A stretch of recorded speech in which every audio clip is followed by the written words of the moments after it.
আচ্ছা, আপনার একটা নর্মাল ফটো দিয়ে এরকম একটা রিয়েলিস্টিক ফটো আপনি জেনারেট করতে পারেন, যেটা আপনি প্রোফাইল ফটো হিসেবে ব্যবহার করতে পারেন। প্লে স্টোরে এমন একটা অ্যাপ আসছে কিছুদিন আগে।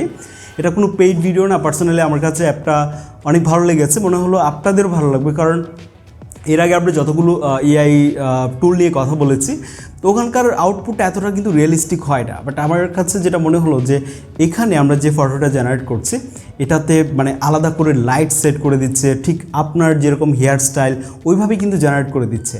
সো আশা করি এটা আপনাদের অনেক ভালো লাগবে।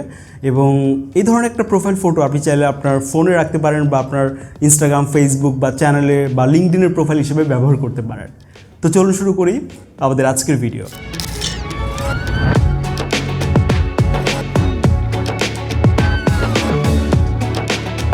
কথা বলছিলাম পোর্ট্রেট মি অ্যাপটির ব্যাপারে। এটি অ্যান্ড্রয়েড এবং আইওএসে অ্যাভেলেবেল। আমি লিঙ্কটা ডেসক্রিপশন বক্সে দিয়ে দিব। অ্যাপটিতে প্রবেশ করে এখান থেকে এটা ক্লোজ করে দিব। তারপর অ্যাপটি সরাসরি প্রবেশ করে এখান থেকে আপনার একটা ফটো চুজ করতে হবে। এখন আপনার যে কোনো ফটো হয়তো বা নাও নিতে পারে, এই জন্য আপনি ফটোটাকে ক্রপ করে নিতে পারেন। তারপর স্টাইল চুজ করেন।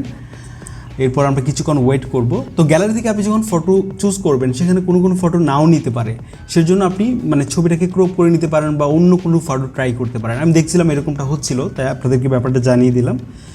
তো আবারও যেমনটা বলছিলাম যে একটা ফটো আপনারা ফ্রিতে তৈরি করতে পারবেন, এখন যেমনটা দেখতে পাচ্ছি। পরে হয়তো বা চেঞ্জ হতে পারে পরের আপডেটে, লেটার।